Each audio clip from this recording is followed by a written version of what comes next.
What is up, everybody? This is Kyle from the TF Review, and I hope you guys had an amazing 4th of July, because I certainly did. And today, in honor of the 4th of July, well, actually, it's not the 4th of July anymore, it's now the 5th of July, but in honor of America, I'm going to review something that is red, white, and blue, because I love America. So, thanks for watching, and I hope you guys enjoy this review. Okay, so it's not exactly red, white, and blue. It's more of a red, gray, and blue. But with that fact aside, let me talk to you guys a little bit about Fall of Cybertron Starscream. Now, this is the first Fall of Cybertron Starscream figure that we have received, and let me say, it's a bit of a doozy. I personally really like it. But I do have a few certain gripes with it that are mainly in the jet mode and a couple in the robot mode. But overall, this is a very, very solid figure. As you can see, it is molded in this gray plastic with the red, blue, and then the cockpit details on it. For some reason, they chose to put silver accents on this bottom part right here of his jet boosters, but nowhere else other than the face. So that's a bit weird. It would have been nice if they had just a few more silver details, but it is a very nice and accurate representation of the in-game model. One of my main gripes with this mode is this cockpit area right here. It looks like something is supposed to go there, but nothing does. It's just supposed to sit there and look empty like that. And that really bugs me. I mean, you've got this awesome looking cockpit, and then you've got this awesome looking tail side, but the middle section is just bland and nothing is there. That is a bit disappointing. I wish they would have addressed that. Another little silly gripe that I have is, why does this even have a cockpit in the first place? This is a Cybertronian jet. As far as I know, there were no humans on Cybertron, so why would they make a compartment for humans to go in? I haven't played Fall of Cybertron yet. Maybe they addressed that, or maybe this is a compartment where his spark is. I don't know. I just think it's weird. And yeah, overall, that's pretty much it for his jet mode. Very good representation of the model, and I like it, with the exception of the whole cockpit area. In fact, what I think the designers should have done is taken this cockpit-looking thing and moved it to right here, and then given him a longer nose to be more accurate to the G1 character jet. But that's just my personal opinion. Who cares about my personal opinion? Let's take a look at the transformation and robot mode. Now, to transform Starscream, he has a very easy transformation, something that I do personally like. I know some people don't like the easy transformations because they've gotten so used to the recent generations classics lines and the movie lines. They'll sort of have these crazy advanced transformations, but this is a nice step back, and I appreciate that. To do it, first you want to unpeg his legs, which unpeg like that, and then you unpeg this chest piece. Move it forward like so, and then we're just going to forget about this section for now. Next, we want to work on his arms. You can see his arms are folded up right under there. Again, just fold them out, and then they're pegged together. You just want to unpeg them. Fold this arm out. Ooh, his legs are just keep getting in the way, man. Calm down, man. I know you're excited, but just, you know, give it a little break. So you want to take his arms and fold them out. Again, do the same thing on this side.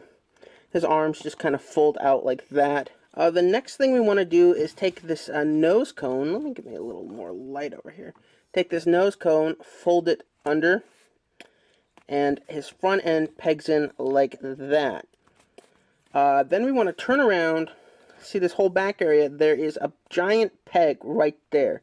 And then when you're bending this whole back section down, you want to make sure that this part is bent like that at an angle. Otherwise, it won't form right. Then you just take this giant peg, plug it into his butthole, and then twist his arms around. Make sure they're good. Realign the arms.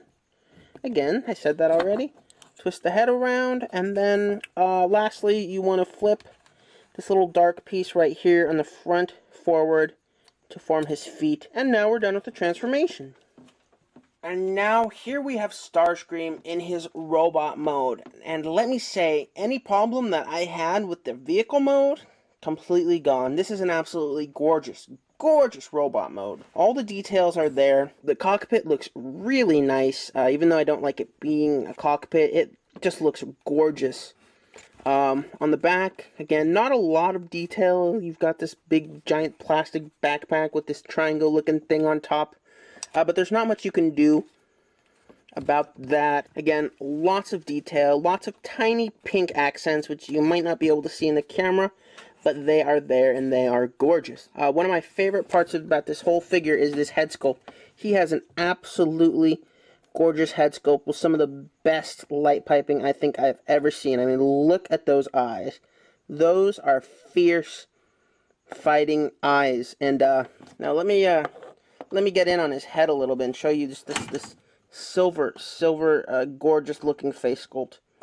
I mean, that just screams G1 classics. I mean, in fact, I might even consider putting this head on the classic Starscream mold, because it's so well done. And I love it. Now, some small gripes that I have about this figure are that it does feel very hollow, as some people have mentioned.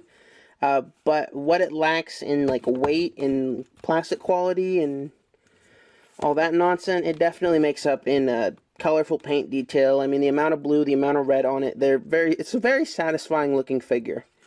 It doesn't feel like they really cheaped out on it. And another gripe I have is I don't think the arms, these little areas, I don't think they peg into anything. I mean, I'm not seeing anything that they can peg into. They just kind of swing freely and loosely like that. That does bug me, especially when it opens up a giant gap like that. And I think this could have easily been prevented with just a little peg and a hole. Again, it's not complicated. But other than that, those are my only two gripes about this robot mode. It's so satisfying. And rarely do we ever get Transformers figures that I find satisfying. Now for articulation, his arms do move forward and back like that. They can rotate, but they are a little bit hindered by this back wings. His back wings can move. They can flap if you want them to. His arms, double jointed. They can bend due to the transformation. Upper bicep swivel. The hands can rotate. The head can look up and down and turn left and right. Again, due to the transformation, but you can get a lot of emotion out of him. Now, his legs can move forward and back and side to side perfectly. They do bend, but at about a 90-degree angle, maybe less, and there's absolutely no feet articulation. Yeah, not a lot of feet articulation over here. Just kind of a bummer. But, yeah. So that pretty much does it for this look at Transformers Fall of Cybertron Starscream. I definitely highly recommend it, since this is the only Fall of Cybertron Starscream figure that we have. I think he is a gorgeous toy. He's very satisfying when it comes to articulation, when it comes to paint, and when it comes to just overall little details. I bet if you were to blackwash some of this gray detail on the arms and on the legs and kind of on the back, this could look like an absolutely stunning figure, and it already is. So, with that aside, I want to thank you guys for watching. Be sure to follow me on Twitter at the TF Review. Like me on Facebook, also at the TF Review. And stay tuned for more video reviews. I'm going to Comic-Con in just under 2 weeks, and I'm going to get a lot of new stuff to review. So, this channel ain't dead yet, folks. I got a lot of big things coming. So again, stay tuned. I appreciate you guys watching this video. Later, guys. Bye-bye. Bye-bye.